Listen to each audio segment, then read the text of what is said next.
Toprak came over to the U.S. I don't know if he was looking at doctors, looking at houses, or just trying to get comfortable with Coda. But he got the motorcycle community talking about what you can do on a BMW. I hear guys and women, and they're gonna get that stock 1000 to come put some times down on some people. But we want to talk about Ducati in a little bit. Well, let's talk about what Toprak did over in Coda, man. Was that a big deal? TJ, what's good, man? I found out late, and I really think Coda is a really nice track. I think it's one of the best tracks. Like I said last week, like you can figure out anything on that track with any manufacturer, just because of the layout. It's uphill, downhill, but for Top Rack to come out here and I don't know what he's trying to prove, be in shape or see if he can 10. I don't know what it's about, but I think he put like a 206 or something like that, which is a pretty good time. I think Bobier put something like that when they just went to Kona. But I just can't wait to see him in MotoGP. I mean, I feel like he already got this season locked up. It's pretty much over for Buiga. I don't know how much harder he can try, but it ain't gonna happen unless Top Rack goes out. Um, but yeah, what he did out there was pretty impressive. For I don't know how many times it's written Kona, but Well, that's again, I just can't wait. I can't wait that's till he gets in GP, see what happens. that's the other part of it. How many times has he ridden Coda? I remember watching a clip. I'm going to jump on talk to Reese next. I was watching a clip with Scott Greenwood a few years ago. He's talking about when he first couple of laps he was trying to break the will of other riders, so they don't even want to come in and make his race easier because he pulled out some lap times. Reese, you think that the flack that you hear people complain about the BMW, and he comes out and do this? Is he trying to tell people like just shut up and ride? Like that's serious on a stock 1000. I mean, it's serious on a stock 1000, and you got to also think he's on Pirelli tires. The tires do make a hell of a difference. People don't think so, but tires do make a hell of a difference. I mean, Jake was at a 7.4 on USA stock, US spec Dunlop tires. Come on, what are you trying to So I say? He mean, Michael Jordan. Got to be the shoes. Got to be the shoes. on this one, I mean, it is Top Rack. Top Rack is the guy. If so he makes BMW look great. I mean, because I've had. I mean, there was some couple of guys out on Instagram telling me that the BMW is great and giving me this, but I'm like, if it wasn't for Top Rack, where are we at with BMW? Like, I had to go back into the record books, and it's like I can't pull nothing up. So I mean, and I talked to a couple guys. They're like, BMW is a great street bike. They're still trying to develop it as a pure race bike. So I mean, but what he has done on a bike is next to phenomenal. I mean, the guy is the last person to come up as an alien Right, that can right. do pretty much anything. Yeah, shout out to those fans, man. We really appreciate all the comments. We're doing something good over here on the Be Forever Cool podcast because we got people talking that would normally talk. But we're gonna leave not necessarily the best for last. But Mr. Numbers guy, what do you thought? I know you have a different take on the stock 1000, so I'm gonna let you have your piece, man. What's good? Well, let's start by saying stock 1000 does not mean stock from the showroom 1000. Right. It means a stock 1000 race bike, similar to the race bike that Orange Cat team is using in the stock 1000 series in Moto America. Correct. This bike had Alpha Racing parts in it. This is not a stock showroom bike. So let's start with that there. All right. Okay. Now, the first thing I got to say is Top Rack is absolutely the last guy that you want to see at the track in a race, because there's a reason why he's a reigning world champion and why there's only one other guy in World Superbike that he can even smell his exhaust. If Nikola Buliga wasn't racing in World Superbike this year, Top Rack would run away with the series because nobody else is touching it. Right. So right off the bat, Top Rack is going to come with plus 3 seconds in his pocket to anybody that's racing in the US on the same bike. That's just what he is, man. And then again, as Reese was saying, then you add the Pirelli factor. And I know there's a lot of ball riders out there that are like, oh, tires make a difference.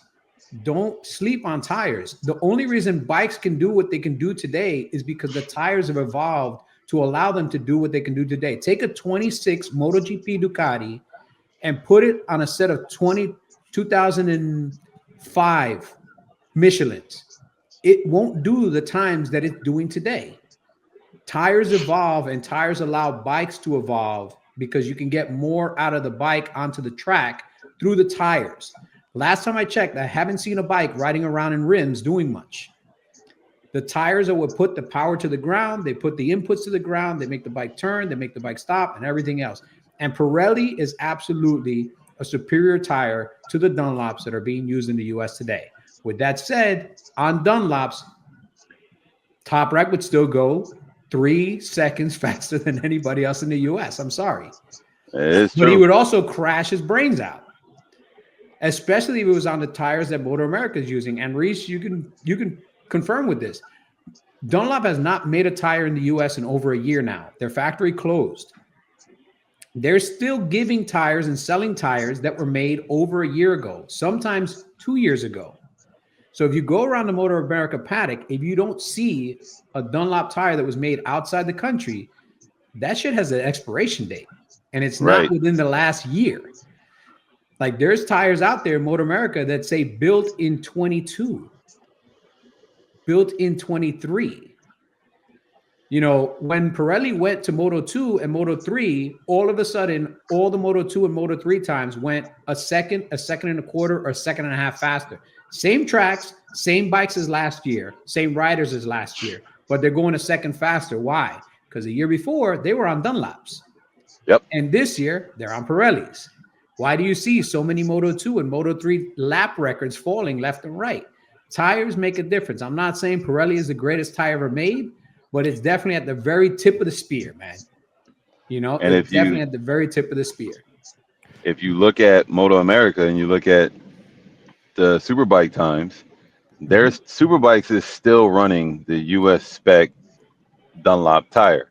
This is the last year that they're running the US spec tire. If you look at Super Sport, go look at the times from last year to this year. Why? Because they're running the Japan spec tire now. Only Super Sport is running the tire. Okay. So for all the internet engineers, tires make a difference. Not to be confused with the other IEEE. Yeah. Tires make a massive difference. And again, there's a lot of great tire companies out there, but at the very top, people really do have to give the flowers to Pirelli, because anytime they step into a series, that series goes faster. It doesn't go slower. And I really want to see what they're going to do when they step into MotoGP, because I don't think they're going to come with a tire that has the issues that they're currently having now. I think they're going to try to resolve the tire pressure issue so they can get rid of that. I think they're going to give them a compound that all the riders are going to like. I mean, they've been making bikes go fast for a very long time in World Superbike. And if they can take that technology and bring it over, I think you're just going to see guys pushing the limits even further and the bike's going even faster. And, you know, again, Top Rack would still, I hate to say it, I mean, he would wipe the floor with anybody in the U.S. Yep. Because he's Top Rack. It's the same way as Mark Marquez. If he came here and like, yeah, I'm going to race this weekend in Motor America, just stay in your pit, bro. Like, I'm going to save all my money from this weekend. I'm not even going to that track. Because there's certain guys, I'm sorry, but there's certain guys that the level of talent and the level of what they can do is just that next 3 or 4 rungs higher than anybody else can seem to get to.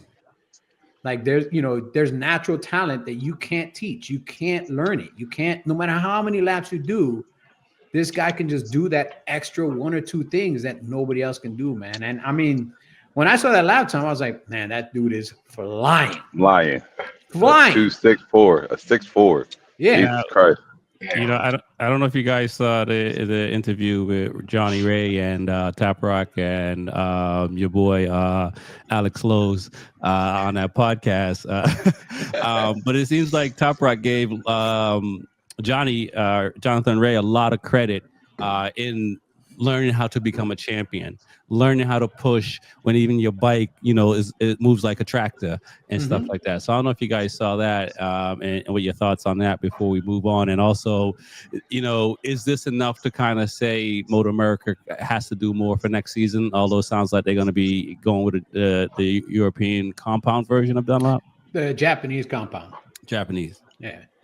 I saw a little bit of that interview. I didn't catch the whole thing. I actually I've downloaded it so I can listen to it tomorrow since I'll be on the road for several hours. But if there's one thing that I've always seen consistently in every interview that Top Rack's ever done, is he has a joyfulness to him. Like, I don't think I've ever seen a racer enjoy being on a motorcycle more.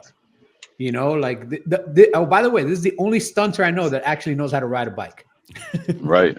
He is. Sorry to disappoint everybody that's doing wheelies for a mile. This is the only guy that can do a wheelie for a mile, a stoppie for a mile, but then also blow the doors off you on the track.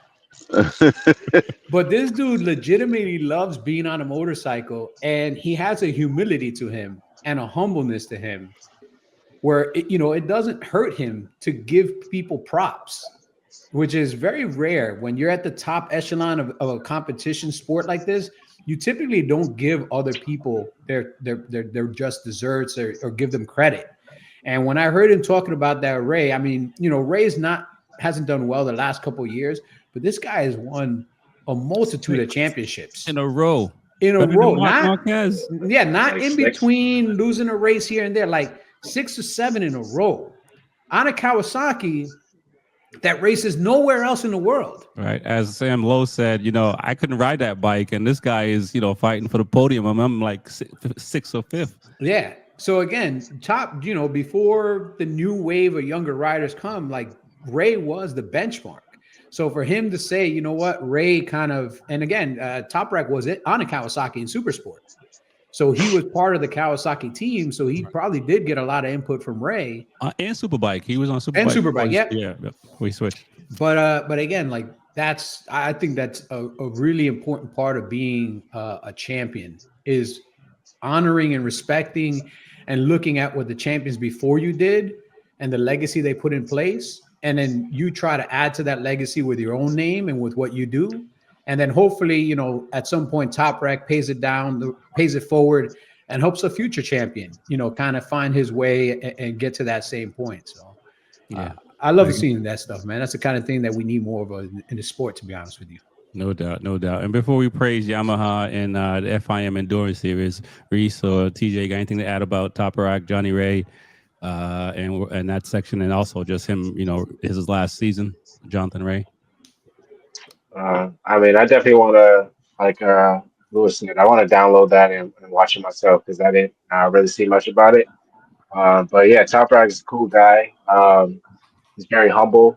I mean, it's just good to see what he's doing. But Jonathan Ray is just legend as well, in his own right, for winning all those titles and stuff like that. So you got to pay respect to the great riders and stuff like that. So. But yeah, I definitely want to see. But I also want to know, like, how Top Rack. I want to know who else was at this track with Top Rack when he was at Coda, because it seemed like it was just him.